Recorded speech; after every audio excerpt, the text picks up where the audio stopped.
friends. Welcome back. My name is Octavia, and this is my astrology podcast. Thanks so much for being here with me. I know it's been a very intense week as we have had the moon and Mars enter into the sign of Aries, and in this episode, I'm going to be describing some of what has unfolded and in relation to the United States natal chart. And as a result of these influences, and because this new moon is happening on the United States natal Uranus in Gemini, that this is a pressure point in my home country that we will be feeling the ripple effect worldwide. So I'm going to speak a bit about that. Obviously, Mercury is going direct, as some of you may have heard, as of Friday on June 3rd. And we're also, over the weekend, having Venus enter into Taurus, her home sign.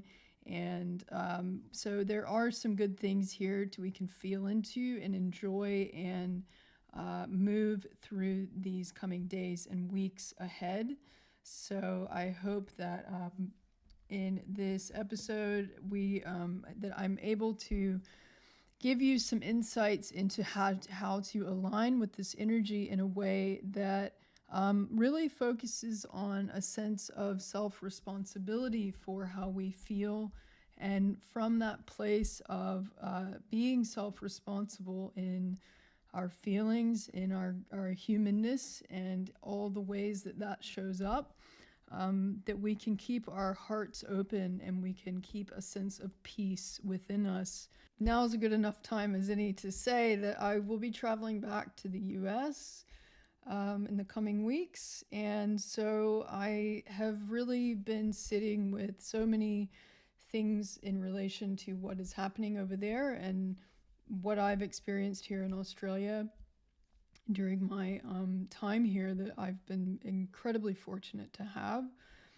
for the last 6 years. And I haven't been home since 2019 to the US. So I am very much looking forward to it, but that is also, I feel as if I am traveling back to a very different country than I left.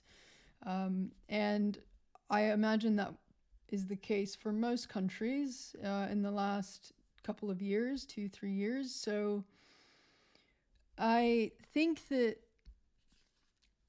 what's happening in the US in response to many things that are occurring there that are gravely important and need addressing is there is a clash of this old world tribal mentality of scarcity, of there not being enough to go around, of fear of the other. The United States has a stellium in several planets in the sign of Cancer in its 8th house of shared resources. So it's like this hyper protective mechanism. Like I was on the phone with my bank the other day. I have an account in a bank in the United States, and it's unbelievable what they tell me. I've lived in Australia for 6 years, and I was purchasing a plane ticket to the US, to my hometown, and my card got flagged, and I called them. It's very difficult to call them because of the time difference, and they say on the automated thing, world-class service. But it's our priority. But then every time I try to make a purchase over here using my card, I have to call them, get an after hours number. They can offer a very limited amount of support. And I say to them, is this a priority, world-class service? Because this feels like American service is the priority. And it's just been really eye-opening for me to witness from the outside looking in, just the difficulty in being not in America, even though I am American, North American. I am from the US, but I consider myself a foreigner. I am an immigrant, really. I'm in Australia. I've been here for 6 years. I feel like this is home.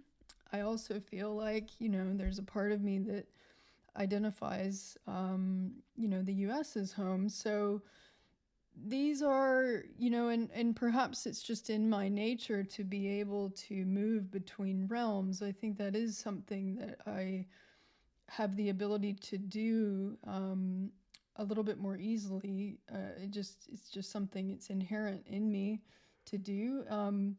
But it's very plain to see that I live in a world that is not really designed for that, and it doesn't really make it easy to do that. So when I hear things about how illegal immigrants in the United States are getting all these benefits, I can tell you, even as a white American in a developed country in Australia, there is nothing easy about it. Even if you're doing it the legal way, if you're following all the rules, it is still incredibly challenging. And if people are in the US who have not gone through that process, I can guarantee you their life is a living hell every day. I can guarantee you they do not have any time or space or ability to feel secure, to relax, to know what is coming. So I think that it's just been very humbling for me to experience this and to understand that the human element is what we must all keep alive within ourselves and within our interactions, because I think some of the loudest people, most prominent people in the US who are the most vocal do not represent the US as a whole, the majority. And I know as an American and as a woman and as a queer person and as a human being on this planet, with a civilization and with a connection to this civilization on this planet, I think that it is essential that we remember our ability to choose to stay connected with our humanity through each other, because that is what will overcome this petty divisiveness, this insensitivity to the nature of our being, the nature of life having value, because human life is valuable. I don't care who you are, where you are, or what your status is. Loss of life is tragic. End of story. And there has been enough of that. And it is time for us to celebrate what it means to be alive and what it means to share humanity on this planet with each other. Mars in Aries is concerned only about winning and attaining and conquering.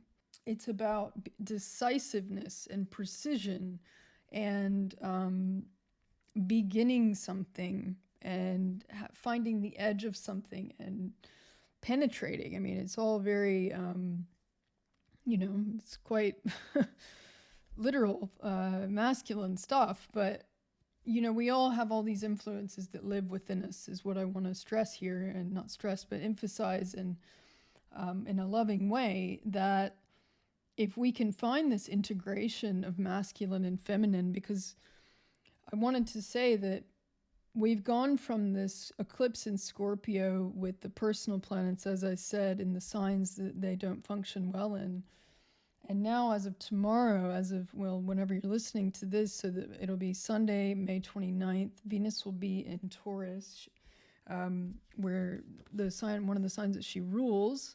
Once Venus goes into Taurus, we'll have Venus in the sign she rules, Mars in the sign that Mars rules, and Mercury will soon re-enter Gemini in the sign that it rules. It's just going to feel easier to do the things that we know we're ready to do. And we also, on Sunday the 29th, Mars is conjoining Jupiter. Now, we all would have been feeling this through Wednesday of this past week, up in this culmination on Sunday the 29th, and you'll likely see it in the news as well. Again, that shooting in Texas happened on the Wednesday. It was almost within hours of that ingress of the moon and Mars into the sign of Aries. And I wanted to provide an example here that was probably the most moving and beautiful response that I've seen thus far to the shootings in Texas. Steve Kerr, the Golden State Warriors head coach, said, and again, Aries is, competition, winning. It's very much associated with sports. And particularly these two beautiful men that I think have really allowed themselves to take responsibility for how they feel. So I'll just share here what Steve Kerr, this coach, has said. He refused to speak about basketball ahead of Game 4 of the Warriors series against the Dallas Mavericks, instead raising his voice as he railed against gun violence in the wake of Tuesday's shooting. He says here, in the last 10 days, we've had elderly Black people killed in a supermarket in Buffalo, and we've had Asian churchgoers killed in Southern California. Now we have children murdered at school, Kerr told reporters at the start of the press conference. When are we going to do something? I'm tired. I'm so tired of getting up here and offering condolences to devastated families that are out there. I'm tired of moments of silence. Enough. And this word, enough, is what I think is, I just have chills. I have chills right now as I read this, and I had chills when I read it the first time, because this is the word that I think we need to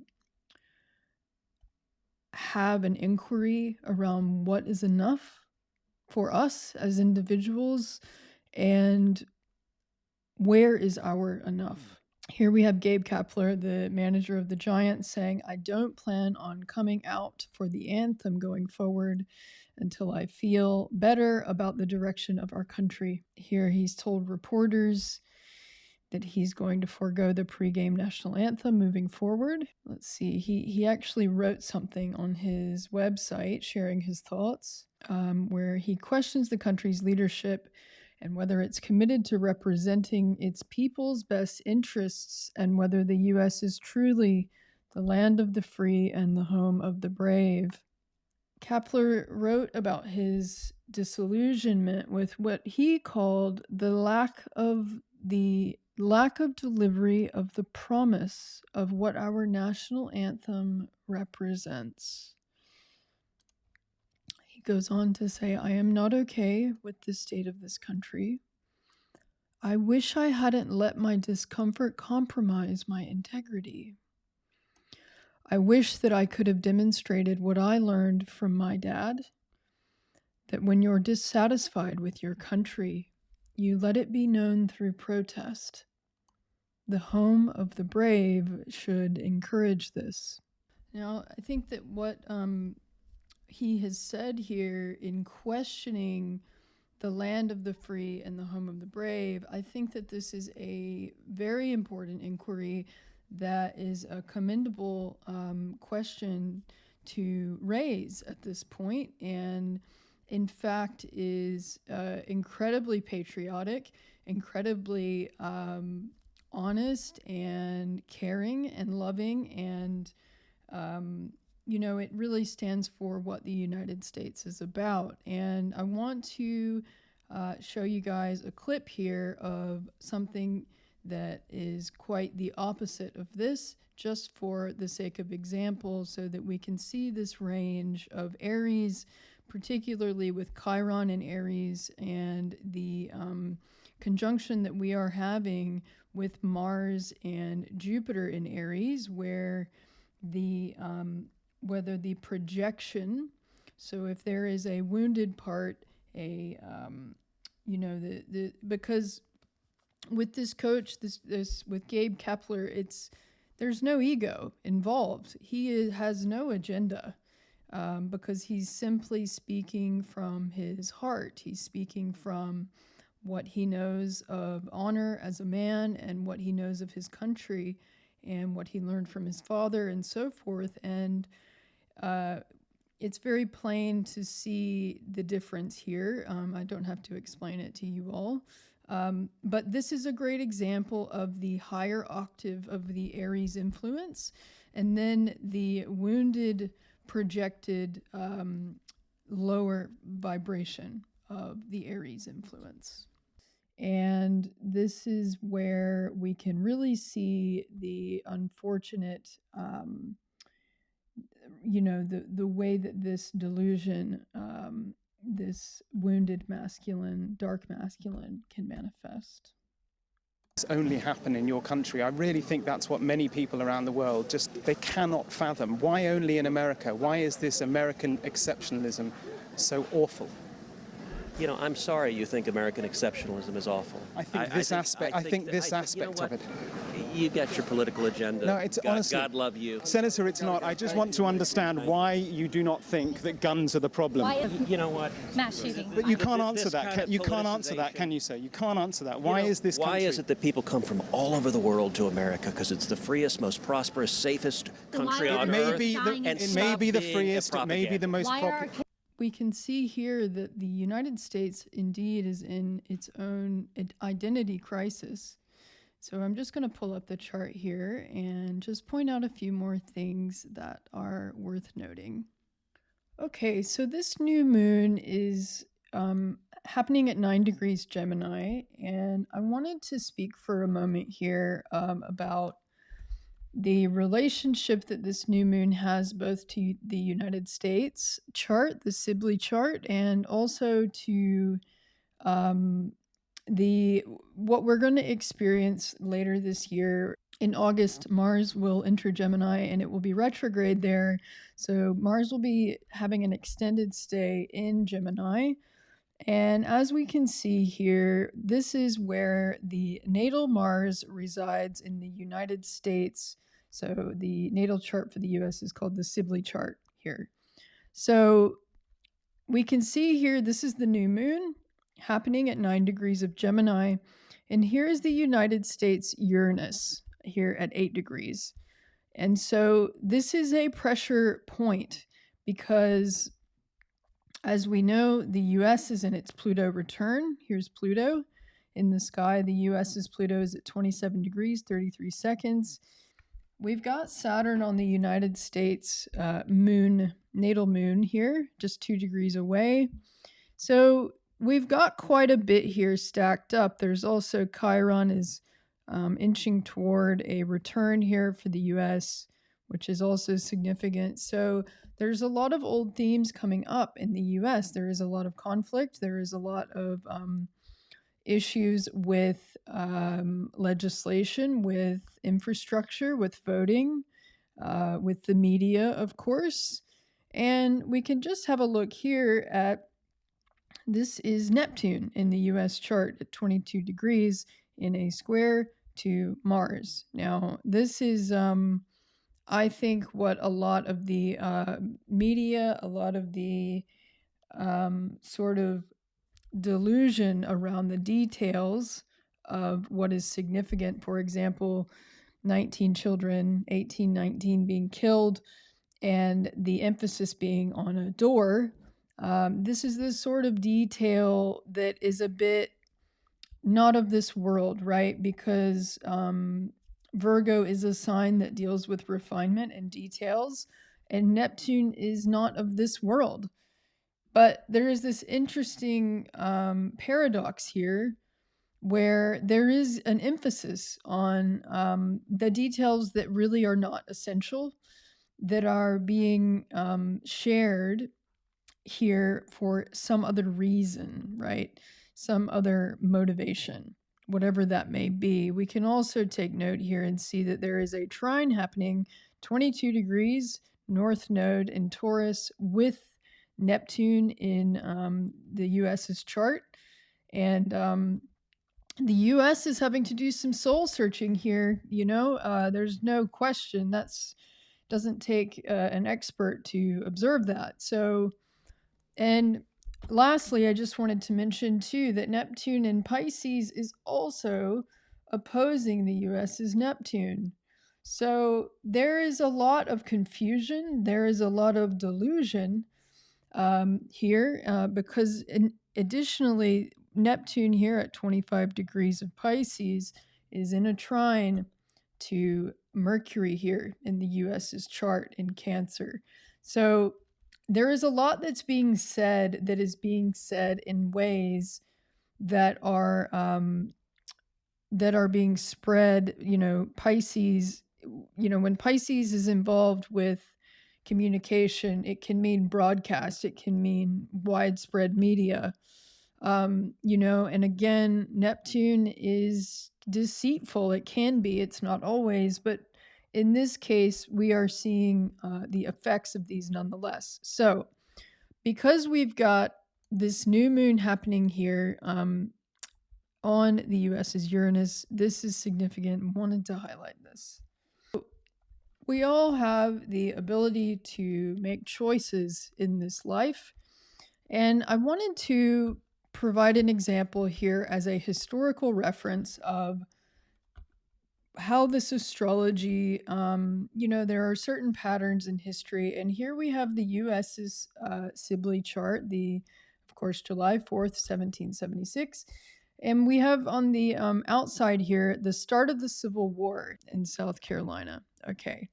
Now, here again, we've got a conjunction happening in Gemini. We've got Uranus. There was a Uranus return at the US's Uranus here at 8 and 9 degrees, and Mars came together with Uranus here. And so this is a pressure point, this area of the chart for the United States, and any Mars-Uranus activity here. And this is obviously when the Civil War began. And there was a lot of confusion around this time. There was a lot of mixed messages. There was a lot of fear and overreactions. So I think it is important for us to take pause in these moments where there are a lot of inflated agendas, to slow down and understand that we do have a choice here. And we can see as well in this chart that this is the Sun and Venus, where Venus was on her way to conjoin the Sun on top of the wounded warrior here, Chiron in Aries, which is what we have currently. And this is the kind of Tucker Carlson, Ted Cruz mode of being, of there's never enough, for all of us, and we have to be afraid of people who are not like us, and we